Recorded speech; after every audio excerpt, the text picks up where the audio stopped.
same as what you mentioned Yeah, the other day? yeah, Nolan, Wicklander, and Adams, in that order. What did you see from Blake Adams that makes you comfortable? First off, are you feeling better? A little bit. Okay, stay away from the team. I don't want anybody getting the flu, all right? But, no, we've seen him throw, like I've said a couple of times, a lot of strikes. Yeah, I don't know if he walked anyone all fall. I think he's walked one or two in his 3 outings, you know, this early spring. So, first 2 outings this spring, he did real well.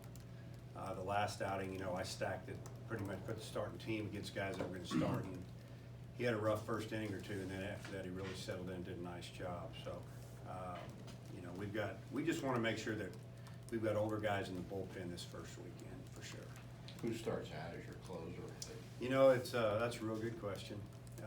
We're gonna still do that, you know, we'll play that role, the closer role by committee right now. You know, Vermillion is still coming back from that little hamstring issue. You know, he's a guy that might be able to get it, but he's not 100% yet, so. I mean, like I said, it could be Cops, Tress, depends on the score. We could use them 7th, 8th, and 9th and just try to finish it up. We'll see how it goes. How many kind of pitch count are the starters on this weekend? How many? 75, probably right around there, maybe 80. They threw like 70, 75 this past weekend, so they could go up 5, 10 pitches maybe. We'll see how it goes. We'll see how easy it is, you know, if it's easy or hard. Is it an easy 75, or are they just struggling the whole time working out of the stretch, and that's a little stressful, you know, so if it's that way for 50, 60 pitches, we'll probably get them. If they're cruising along, throwing a lot of strikes, we're getting outs, you know, we'll let them go up to that top number. What do you know about Eastern Illinois? Very experienced team, a lot of players back. You know, Will Klein, the right-hander that we'll see Friday, is a very hard thrower. It'll be in the 95 plus most of the time, and they used him as a closer last year. Had a good summer, a lot of velocity, but we're used to velocity a little bit.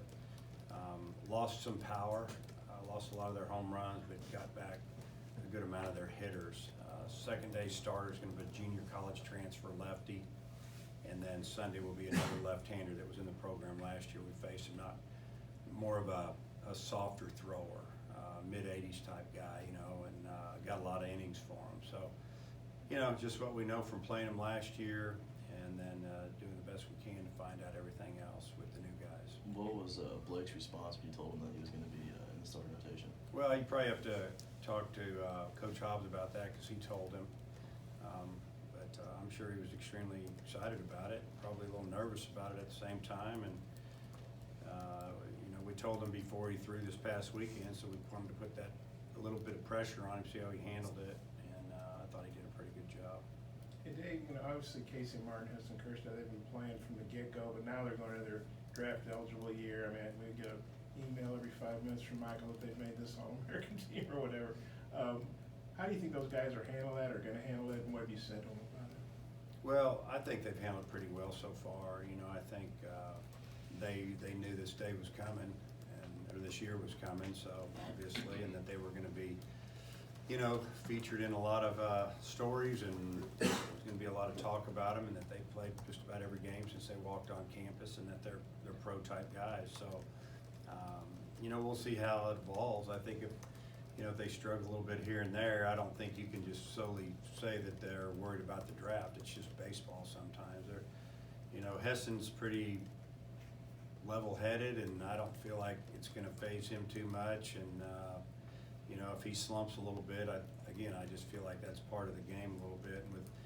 And with Casey, I've seen him grow up a lot in the last 12 months, and he's worked hard, and he knows what's ahead of him, and he says it's a team game. He doesn't have to carry us, so I think that's a good thing. And as good as they've been, what are your expectations for them? I mean, are they going to be even better? I would assume. They'll be even better. Yeah, that's my expectation. They're older, more experienced. Why wouldn't they be better? Your lineup still the same from what you outlined earlier? Pretty close.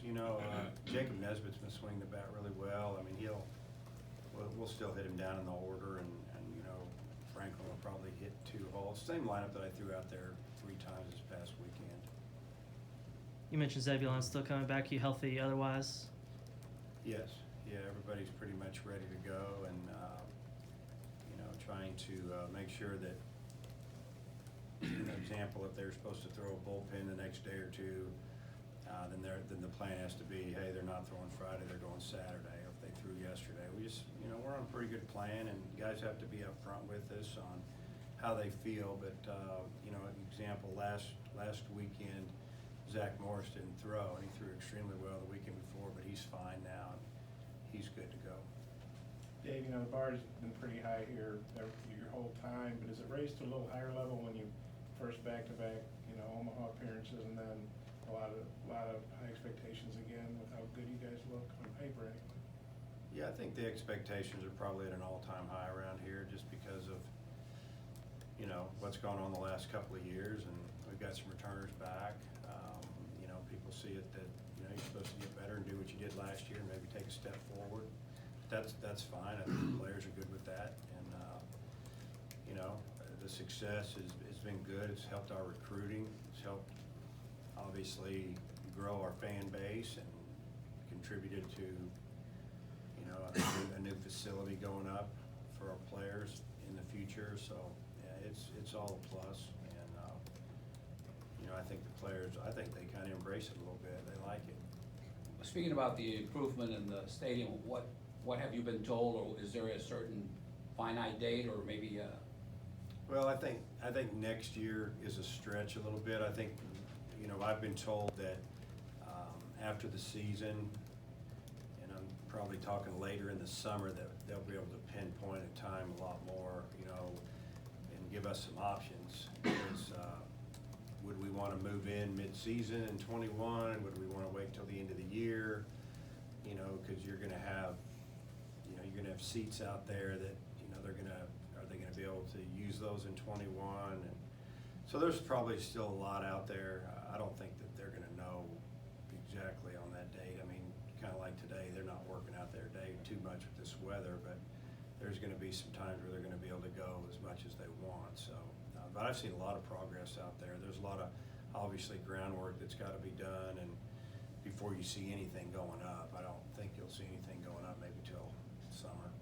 Hey, Dave, with Eston and KC, is there one or two particular areas you think they'll be better in, so we can kind of zero in on? Well, I mean, you talk about Casey, he's a lot better defender than he was last year. I mean, the range is incredible, but now the accuracy of his arm and just the defensive skills, he slowed himself down a little bit. A lot of his errors last year were throwing or maybe plays that he had the play finished. All he had to do is complete the play, and he just didn't maybe concentrate enough and didn't throw the ball hard enough or whatever, and pulled the first baseman off. Just errors that shouldn't have happened. We haven't seen that. He's going to make errors. Toughest position on the field, and he's really improved there. And with Heston, I see him a lot stronger. I mean, the ball's coming off his bat better than it ever has, and he's in the best shape of his life. He's running really well. You mentioned the outings Zach Morris had a couple of weekends ago. What have you liked from him this preseason? Well, he's come in and with, in some situations, I think 2 weeks ago he came in and I think he had to go through the top of our order. What I kind of kiddingly call him the varsity, and he did a pretty good job against some of those guys. And, he's a hard-throwing lefty. He was throwing 92, 93, and he's got a good breaking ball. And now that he's starting to command the ball a little bit better, it's a guy that, why shouldn't he pitch? Doesn't matter how old you are if you think you can do it. He's quick to the plate, gives our catcher a chance to throw runners out, and you can spin that breaking ball against right and left-handed hitters. It could be something special, I mean, he may work himself into a closer role if he shows he can do it. We've got a pretty good left-handed closer here for 2 years in a row. It is a little off the mark, maybe, but you realize it. Mike Bolsinger, maybe the first of many guys who's suing the Astros.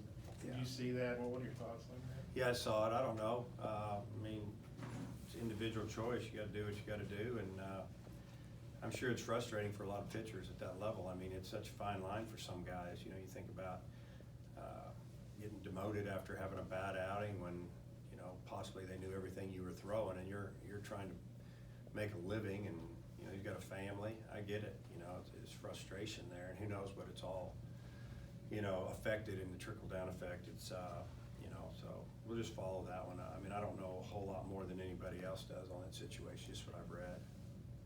What improvements have you seen from Connor Nolan and Patrick Wicklander heading into the season? Well, Connor, you know, being with us full-time, he stayed here all summer and worked out, continue to, you know, strengthen that arm with long toss and just becoming a full-time baseball player. It's different than throwing that football. Obviously, that baseball, the arm action's a lot different, and velocity jump. He always could command the ball pretty well, and I see him throwing 3 miles an hour harder most all the time. And you add that with the good off-speed stuff. You know, if he's on, he's spotting that fastball up, and he's keeping that breaking ball low, and got a pretty good changeup now. You know, those hitters have to get out there a little bit quicker. The difference between 89, 90, and 91, 93 is a big difference when you're standing in the batter's box. So I think it's a guy that can eat up a lot of innings, but the velocity probably there. And Wicklander's just a lot bigger and stronger. Command is better. He hasn't had a really good preseason, so to speak. I mean, he's, you know, it's been some really good innings, and then some innings where, you know, he's had to throw a lot of pitches, and that's been the issue, is that he gets his pitch count up too much. We need him to pound the strike zone, 'cause when he does, he usually doesn't get hit real bad. And, you know, last year, I've said it a few times, yeah, I think he pitched 60-some innings and had 90-plus strikeouts. That's pretty good, especially for a freshman. But, you know, I think he had 37 walks, somewhere in there, and he's got to cut that in half. If he does that, he's going to win a lot of games. What role do you see Ramage playing on the staff? I think he's going to do a little bit of everything for us. I mean, if you look at the numbers and the way he pitched the last 3 weeks, he should be right there to start. He's pitched better than a couple of guys that are starting this weekend. But what he gives us, at least right now, if he continues to throw like he has, because his velocity's up, throwing more strikes, he's got a really good changeup and a good slider. You know, if one of our starters gets in trouble early, we can put him in, he can settle it down, we can catch up or take a lead or whatever we need to do. He just brings some experience out of the bullpen. He could grab one of those weekend spots. Could see him start against Gonzaga. You know, we'll see how it goes. And but he's kind of a wild card for us right now. There's a story about that smart mound the other day. Has that made a difference to you guys and some of these guys adding pitches and so forth? Well, the mound just it kind of grades you. It tells you everything you do and how hard you're landing. I mean, it's pretty interesting, just the whole process there. Just a lot of feedback that you know, and data that you can give to the pitcher, and they kind of, maybe they will listen more and be more willing to make some adjustments. But you know, all the technology does that. You know, the spin rate, arm slot, possible injuries. I mean, that's what this stuff's all about. And you know, we've got a really good setup now. But when we get over to the new building, we kind of get to build it in. It's going to be second